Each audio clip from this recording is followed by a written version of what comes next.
በምድር ላይ ከኖሩ አንድ ሰው ሆኖ የብዙ ሰዎችን ስራ የሰራ ሰው ነው ቤንጃሚን ፍራንክሊን። ቤንጃሚን ፍራንክሊን ሳይንቲስት ነበር።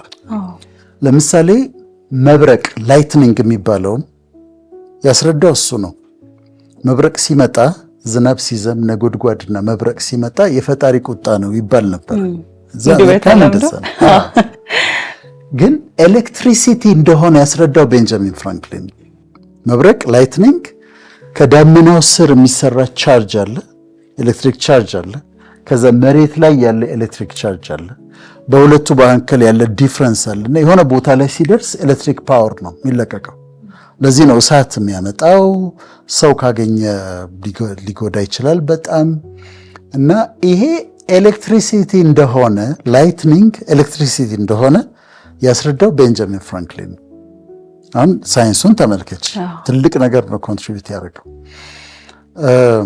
ከዛ አሁን ፎቆች ላይ የሚደረጉ የላይትኒንግ ፖልስ የሚባሉ አሉ፣ መብረቅ መከላከያዎች አሉ። መብረቅን ላይትኒንግን ማኔጅ የሚደረግበት እሱን የፈጠረው ቤንጃሚን ፍራንክሊን ማለት ህንፃዎች ላይ ይሄን ብናረግ ያ የመጣው ኤሌክትሪሲቲ በዛ ውስጥ ያልፍና ወደ ምድር ይገባል።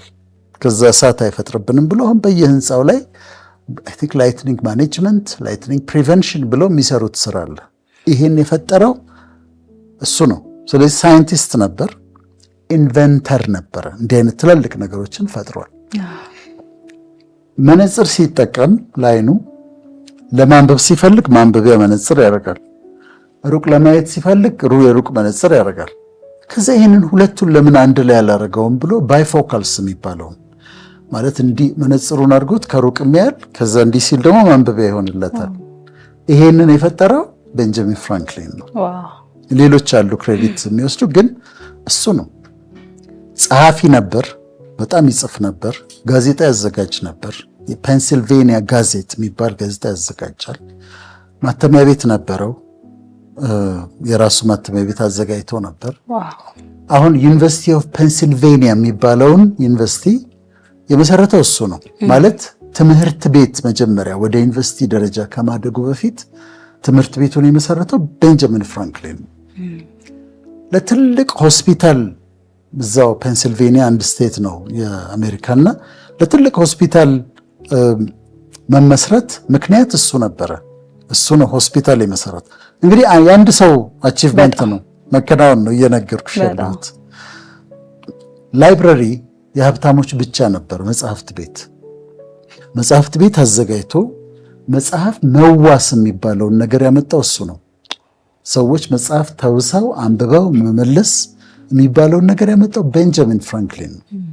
በየሰፈሩ እሳት አደጋ ፋየር ፋይተርስ እንዲኖሩ ያደረገው ቤንጃሚን ፍራንክሊን ነው። ይህን ሁሉ ነገር ሰርቷል። ተመልከች። እሱ ብቻ አይደለም፣ ፖለቲካ ውስጥ ገብቷል። ፖለቲካ ውስጥ የዛ ጊዜ አሜሪካ ዩናይትድ ስቴትስ ኦፍ አሜሪካ አልነበረችም። የዛ ጊዜ ማለት የብሪቲሾች ኮሎኒ ነበረች። ከዛ ከእንግሊዞች ነፃ እንዲወጡ ዲክላሬሽን ኦፍ ኢንዲፔንደንስ የሚባል አለ።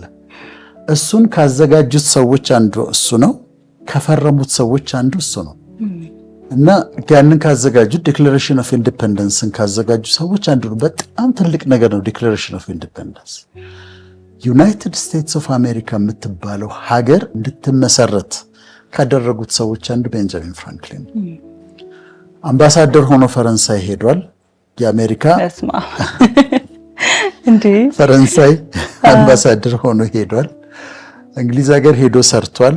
ከዛ ፈረንሳዮች ከዩናይትድ ስቴትስ ጋር አብረው እንዲቆሙ እና ከብሪቲሽ ነፃ እንድትወጣ አሜሪካ እነሱን ያሳመናቸው እንዲያግዙ ያሳመነ እሱ ነው። በኋላ መጥቶ የአሜሪካን ኮንስቲቱሽን ህገ መንግስት ከጻፉት ሰዎች መካከል አንዱ ነው።